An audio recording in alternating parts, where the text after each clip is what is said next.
June 1942, Kaiser Shipyards, Richmond, California. I grip the rivet gun, its weight steady in my gloved hands, as the steel hull plates align under the floodlights. The yard hums with the rhythm of hammers and cranes, workers moving in shifts around the clock. We've cut assembly time to 42 days per ship, down from months just last year. The hull takes shape, its riveted seams forming a barrier against the sea and shortages alike. Rivets fly from my tool, each one sealing the structure that will carry cargo across the Atlantic. The air smells of hot metal and salt from the bay, a reminder of the ocean these vessels must conquer. Pressure builds with every strike, deadlines pressing as material trucks arrive just in time. No margin for delay. We work through fatigue, knowing each hull means more supplies reach the front. The welds hold firm, but the strain of the pace weighs on us all. Do we meet tomorrow's quota? Sixes. In the early days of America's entry into World War II, shipyards across the nation transformed into hubs of relentless activity. By 1942, places like Richmond, California, and Portland, Oregon, became the backbone of maritime production. I worked at the Kaiser Shipyards in Richmond, one of many facilities tasked with building Liberty ships. These were cargo vessels designed for simplicity and speed, meant to carry supplies across the Atlantic to support Allied forces. The program started in 1941 under the U.S. Maritime Commission. It aimed to replace ships lost to German U-boats, which had sunk over 3,000 Allied vessels by mid-1942. Liberty ships measured 441 feet long, with a beam of 57 feet, and could haul 10 800 tons of cargo. Their design used welded and riveted steel plates, powered by triple expansion steam engines that pushed them at 11 knots. Workers like me, women stepping into roles once held by men, formed crews of thousands. We operated in shifts around the clock, 7 days a week. The yards employed prefabrication methods, where sections of the hull were built separately and then assembled on the ways. This cut construction time dramatically. One key metric was the total output, fours. 710. Liberty ships completed between 1941 and 1945.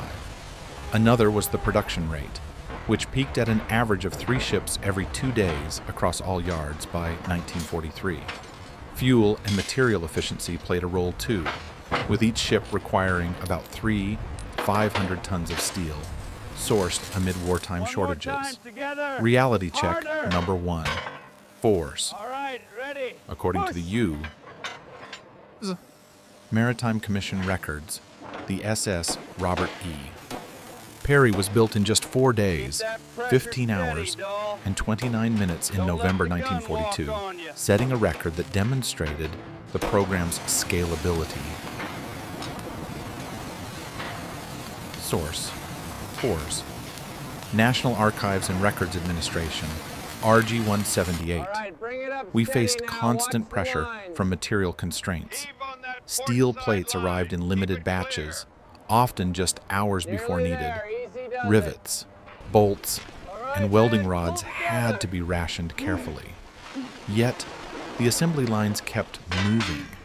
Cranes lifted massive sections into place, while teams like mine secured them with thousands of rivets per shift. The theater was the home front, but our work directly impacted the European and Pacific fronts. Ships from these yards transported troops, ammunition, food, and fuel. Without them, operations like the Normandy invasion in 1944 would have stalled for lack of logistics. Training was quick and intense. I learned to handle the rivet gun in days, practicing on scrap plates until the rhythm became second nature. Safety measures improved over time, reducing accidents from the early chaotic months. The workforce grew diverse. Women, African Americans, and older workers filled the gaps left by drafted men. We earned fair wages, about 90 cents an hour, which helped families back home. Child care centers at the yards allowed mothers like me to contribute without worry. By 1943, the yards hit peak efficiency. Prefab blocks reduced on-site work by 40%. Engines and boilers arrived pre-assembled from factories inland. This system overcame initial delays caused by raw material shortages.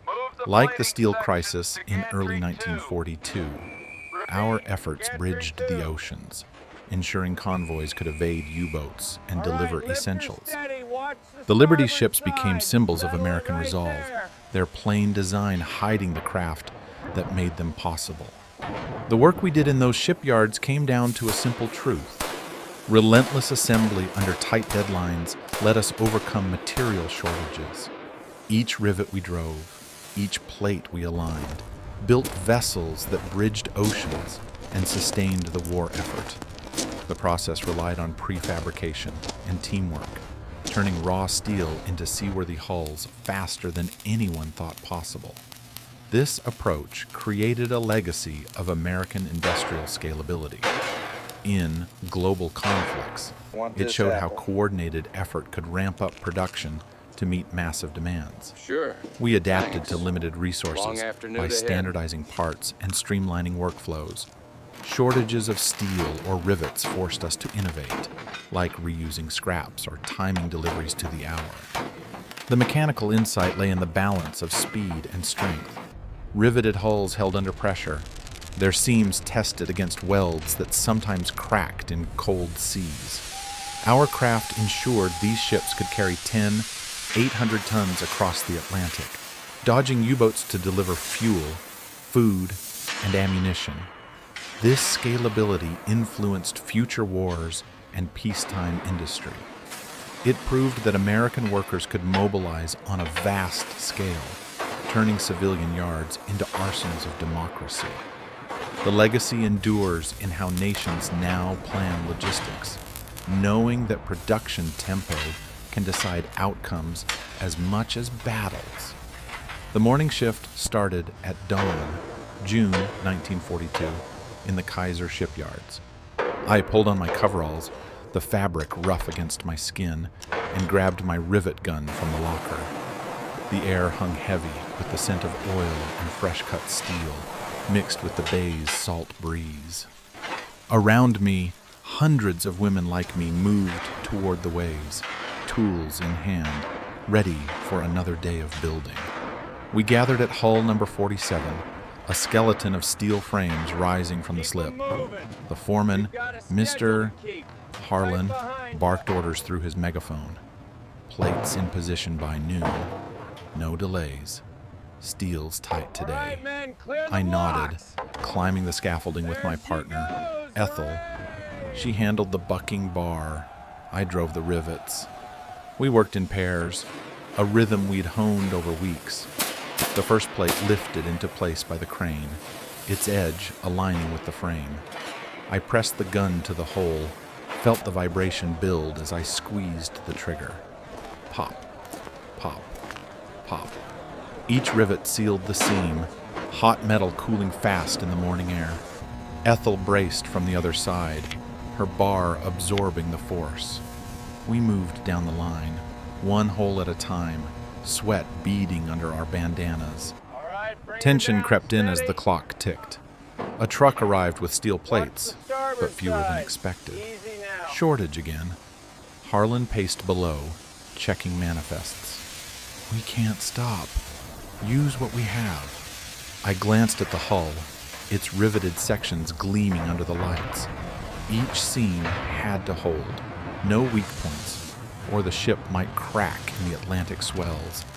By mid-morning, my arms ached from the gun's recoil. The noise enveloped us, hammers clanging, welders sparking, cranes groaning under loads. A new girl, fresh from training, fumbled her tool nearby. Steady now, I called over the din. She nodded, resetting her grip. We all learned fast here. No room for errors. Lunch whistle blew at noon. I sat on a crate, unwrapping a sandwich, watching the hull take shape.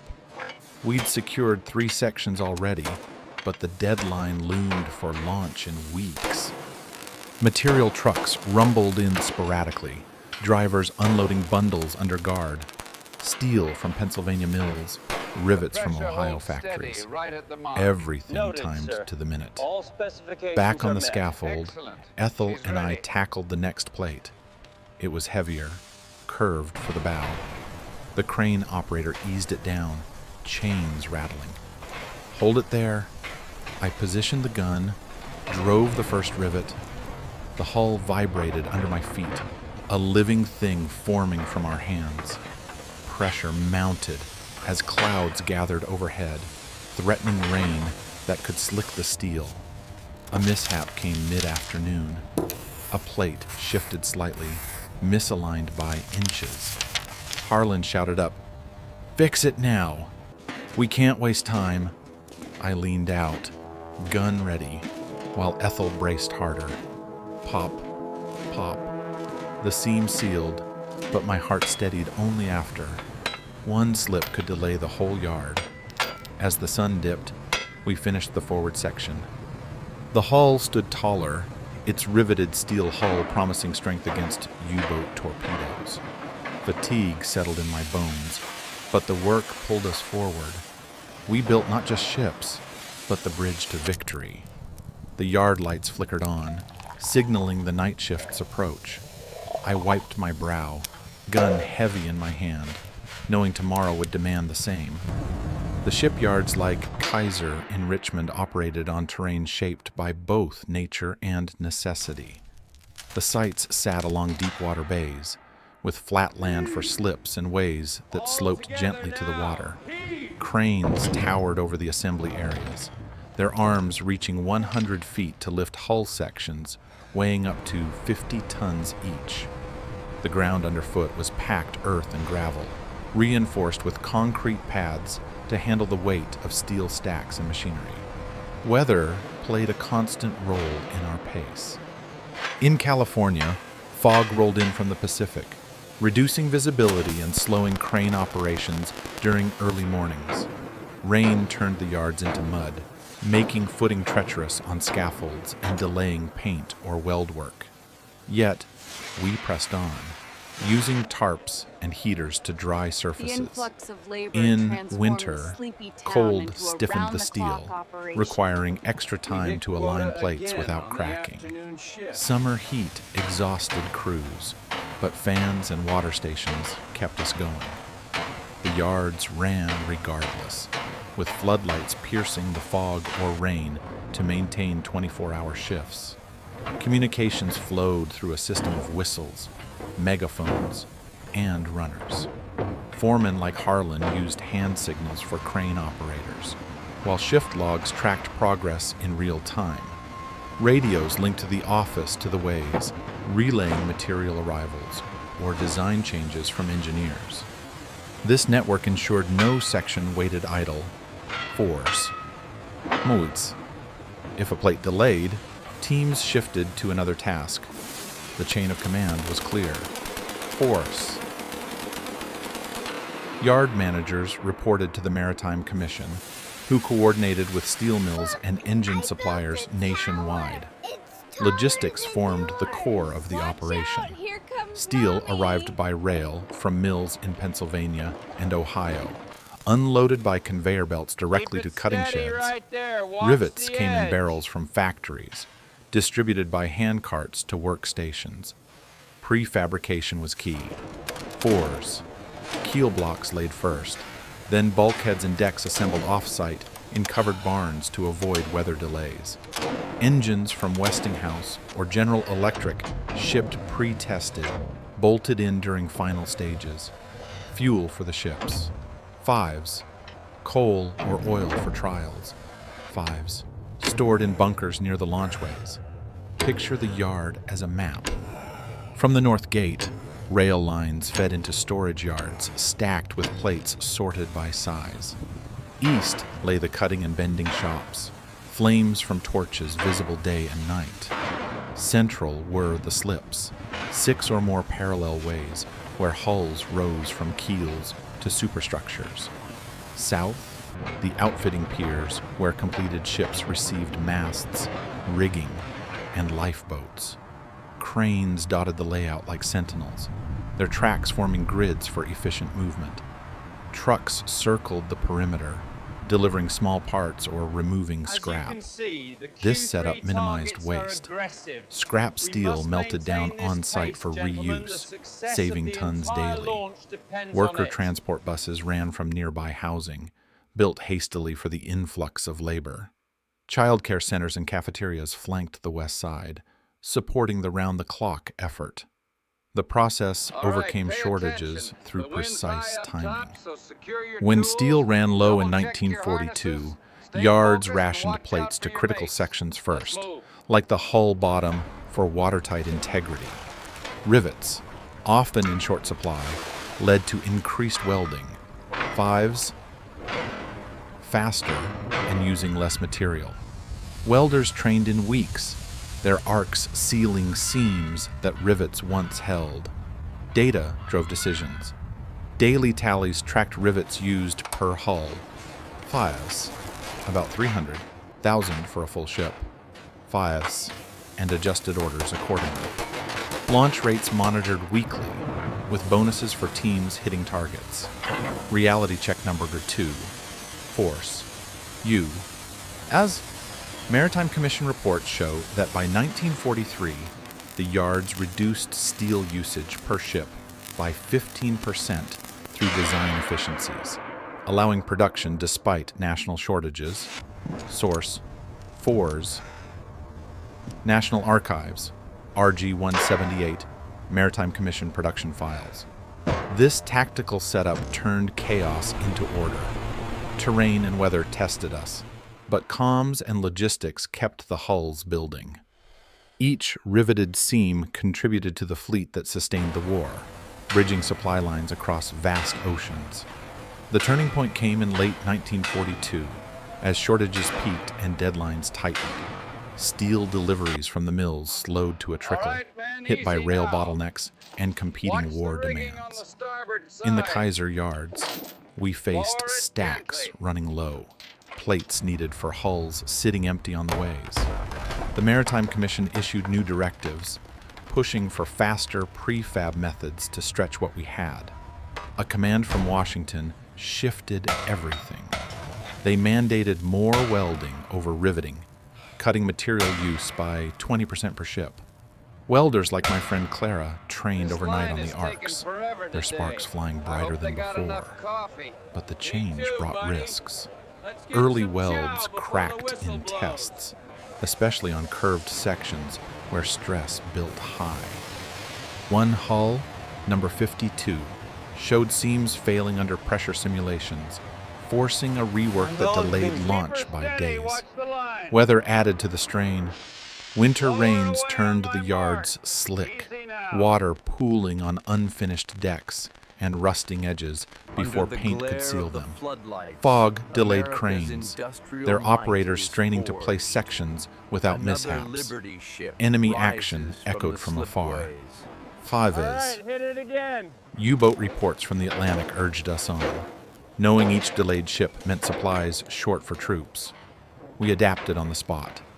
Teams repurposed scrap for patches, timing rivets only for critical joints. The pace intensified, shifts extending to 12 hours. Fatigue set in, but the hulls kept rising. This inflection proved our resolve, turning potential halt into sustained output.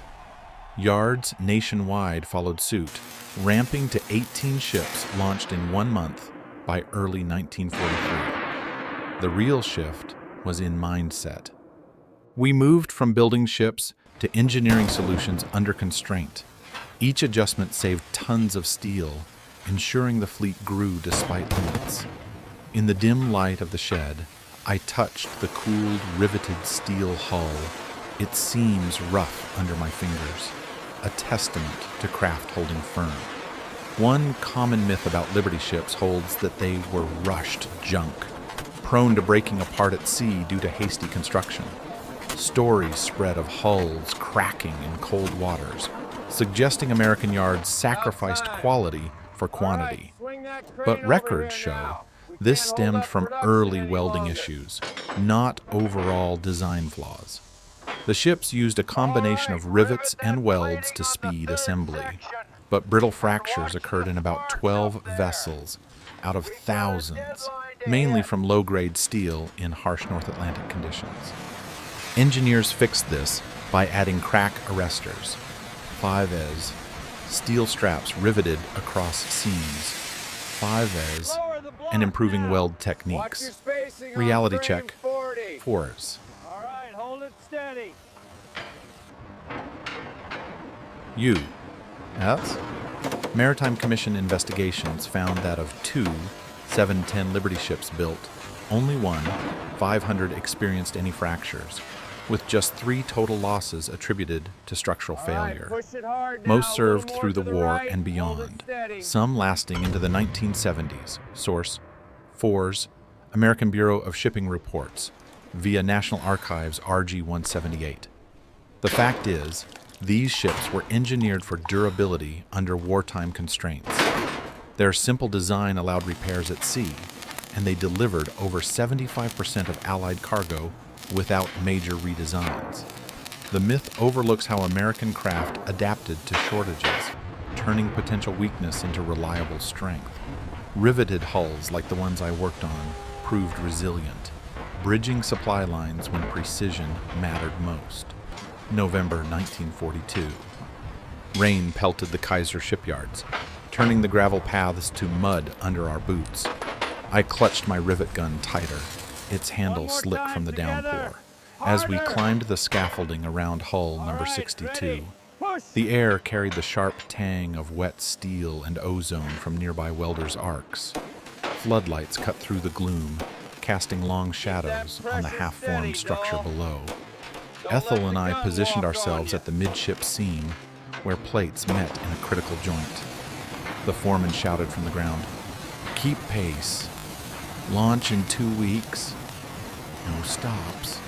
My arms burned from the morning shift, but we pressed on. The riveted steel hull gleamed faintly, its seams a patchwork of our earlier work, each rivet a small victory against the shortages. A crane swung a massive plate overhead, chains creaking under the weight. Hold steady. Ethel braced her bucking bar on the inside, her face set in determination through the safety mask. I aligned the gun, squeezed the trigger. Pop, pop. The vibrations traveled up my arm, echoing the hull's growing strength. Water dripped from the edges, pooling on the plates, but we couldn't pause to wipe it away. Tension built as the wind picked up, gusts rocking the scaffold slightly. A new shipment of rivets had arrived short. 5s. Only enough for this section if we spaced them precisely. One misfire could waste precious stock.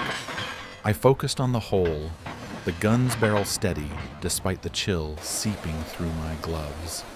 Ethel nodded across the plate. Got it. Midway through, a weld nearby sparked brighter, a team fixing a crack from yesterday's haste. The hull shuddered under the tools, a reminder of the pressure we all shared. By afternoon, fatigue weighed heavier, my shoulders protesting each pull. Yet the seam closed, rivet by rivet, the steel hull taking form like a giant emerging from the mist.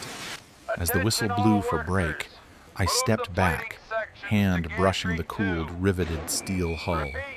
Its texture rough yet solid under my fingers, a testament to craft enduring the storm. We descended, mud sucking at our steps, knowing the night crew would continue. The work never truly stopped, each shift building on the last, bridging the gaps left by war's demands. From the small choices we made on the scaffolds, 5s. Spacing rivets to save stock, or shifting to welds for speed, 5s. The yards scaled up to strategic impact. Each hull section secured under deadline fed into a fleet that reshaped global logistics. Micro decisions like timing, plate alignments avoided bottlenecks, allowing yards to launch ships in weeks rather than months. This efficiency multiplied across 18 major yards, from California to Maine, creating a supply chain that outpaced Axis losses. On a macro level, the Liberty ships formed the backbone of Allied convoys. They carried 75% of transatlantic cargo, delivering fuel, ammunition, and food to fronts in Europe and the Pacific. Terrain challenges shifted from yard mud to ocean swells, where hulls faced U-boat wolf packs in the Atlantic Gap. Weather factored in convoy routes, with North Atlantic storms testing riveted seams that held against 50-foot waves. Communications evolved too, with ship radios coordinating escorts, while logistics hubs in ports like New York managed outflows based on yard outputs. Imagine the strategic map. 4s. Yards dotted the U. Coasts, rail lines feeding materials from inland mills. Ships launched, outfitted, and loaded in sequence, forming convoys of 40 to 60 vessels protected by destroyers. Routes arced north to avoid submarines, stretching 3,000 miles to Liverpool or Murmansk. Each convoy delivered 500,000 tons on average, sustaining operations like Overlord in 1944. Fuel mileage was key, 5S. Ships burned 200 tons of oil per trip, but their simple engines allowed quick repairs at sea. The process connected yardcraft to battlefield tempo. A rivet saved in Richmond meant more steel for another hull, enabling faster resupply. Shortages forced macro adaptations, like prioritizing ships for troop transport over general cargo. By 1944, the fleet's scale overwhelmed German U-boats, reducing sinkings from 7 to 2 million tons in 1942 to under 1 million annually. Data tracked this shift. Monthly production climbed from 10 ships in early 1942 to 140 by mid-1943, flooding the seas with hulls. Loss ratios dropped as convoy systems matured, with escorts using radar to counter threats. Reality check number 3 for us. Official U. Maritime Commission statistics indicate that Liberty ships transported over 50 million tons of cargo by war's end, enabling sustained Allied offensives despite initial material constraints. Source: 4s. U.S. Maritime Commission. War Shipping Administration reports. National Archives, RG 178. This tactical flow from microcraft to macro dominance proved American industry's edge. Yards like ours turned pressure into production, bridging oceans that decided the war's course. February 1943. The yard reached fever pitch at Kaiser Shipyards, hull number 4 from 40 poised for launch amid steel shortages that threatened to halt everything. I stood on the platform, rivet gun slung over my shoulder as the final plates locked into place under the cranes. The air thrummed with urgency, hammers echoing like distant thunder, the scent of hot rivets mixing with the bay's chill wind. Workers swarmed the structure, their faces etched with fatigue from double shifts, but resolve held us steady. The climax built that morning when the steel delivery failed to arrive. Harlan gathered the foreman, maps spread on a crate showing supply routes from the mills. "We're short 200 tons," he said. "Weld what you can, rivet the rest. No delays." The hull loomed above, its riveted steel sections incomplete at the stern, where seams gaped like wounds. Ethel and I climbed higher than before, scaffolding creaking under our weight. the drop to the slip below a stark reminder of the stakes. Tension peaked as the wind gusted, rattling chains and swaying the unfinished hull. A crane lifted the last major plate, its edge scarred from hurried cutting. Position it now. Harlan called up. We braced, my gun ready, Ethel's bar firm against the inside. The plate settled with a groan, aligning by inches. I squeezed the trigger, rivets driving home one after another. Pop, pop, pop. Each strike sealed the gap, but my hands trembled from the cold and strain, knowing one loose seam could doom the ship at sea. Below, welders sparked arcs on lower sections, their light flashing against the gray sky. A new girl slipped on the wet scaffold nearby, her tool clattering down. Steady there, I muttered, reaching to help without breaking rhythm. The yard's noise swelled. Fives, cranes whining, workers shouting coordinates, trucks rumbling with whatever scraps they could muster. We adapted on the fly, spacing rivets wider to conserve stock, trusting the design's margins. As noon approached, the hull stood complete, its riveted steel hull a testament to our craft under pressure. But the real test came with the launch signal. Harlan waved the flag, and the waves greased for slide. The structure shuddered, beginning its descent toward the water. We hit quota again Hold. on the afternoon Someone shift. yelled as a seam strained audibly. My breath caught, eyes fixed on the joints we'd secured. The ship hit the bay with a massive splash, waves rocking the piers, but it floated true, no leaks reported. In that moment, the weight lifted slightly. We'd bridged the shortage, turning limited steel into a vessel ready for cargo. Yet the pressure lingered, knowing more hulls waited, each one vital to the convoys facing U-boats. The launch horn blared, signaling success, but we turned back to the next slip, tools in hand. The climax wasn't just the slide. Fives. It was the realization that our daily grind sustained the war's momentum, one riveted seam at a time. Subtle tension eased as the ship stabilized in the water, tugs pulling it to the outfitting pier. I wiped sweat from my brow, gun heavy but satisfying in my grip. Ethel smiled faintly. Keep it steady We right did there. it. Watch the edge. The yard buzzed with quiet pride, workers pausing to watch the hull settle. This peak of effort, amid constraints, forged not just ships, but the scalability that would flood the oceans with American resolve. Harlan nodded from below. Good work. Next one starts tomorrow. We descended, feet firm on the rungs, the riveted steel hull now part of the fleet that would carry 800 tons across the Atlantic. The moment defined our role.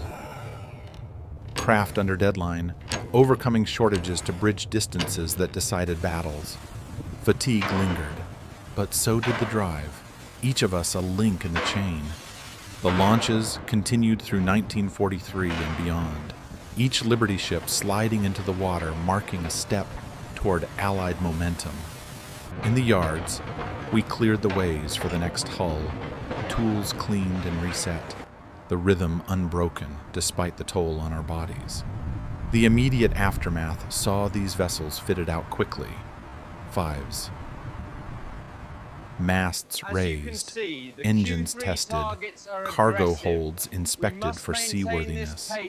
Many headed straight to convoys, loaded with ammunition and fuel for the fronts. One ripple spread to the Atlantic battles. U-boat sinkings dropped as the fleet grew, with Liberty ships replacing losses faster than Germany could inflict them. By 1944, convoys crossed safer, delivering essentials that fueled operations like the D-Day landings. Without our output, supply lines might have stretched thin, delaying invasions by months. On the home front, the yards transformed communities. Housing boomed around Richmond. with trailer parks and dorms for workers. Wages supported families, while skills learned. Fives. Riveting, welding, logistics. Fives. Carried into post-war jobs. Women like me proved capability in industry, paving paths for future generations in factories and beyond. The legacy extended to military doctrine. The program's scalability showed how civilian craft could arm a nation at war. Post-war, these methods influenced shipbuilding worldwide, with surplus Liberty ships aiding reconstruction in Europe under the Marshall Plan. Some vessels served in Korea and Vietnam, their hulls enduring decades. Verified metrics underscore the impact. Over 710 Liberty ships were built, enabling the transport of more than 50 million tons of cargo by 1945. Production peaked at an average of 3 ships every 2 days across all yards, overcoming steel shortages that had threatened to halt operations. This ripple reached global conflicts, proving American industry could mobilize under pressure. Our riveted hulls not only bridged oceans, but set standards for rapid production in crises. The craft we honed in those yards became a model for efficiency, ensuring logistics could match strategy in future wars. The riveted steel hulls we built under those tight deadlines stand as proof of American craft in action. They carried not just cargo, but the weight of a nation's resolve across oceans that tested every seam. Shortages forced us to adapt, turning pressure into precision that scaled up to meet the war's demands. Our work ensured supplies reached the fronts, sustaining efforts that turned the tide. The legacy lies in how industry mobilizes today, bridging gaps in global conflicts with the same disciplined efficiency. Each hull launched was a step toward peace, forged by hands like mine. The riveted steel hull endures as a symbol of scalability, bridging yesterday's wars to tomorrow's challenges.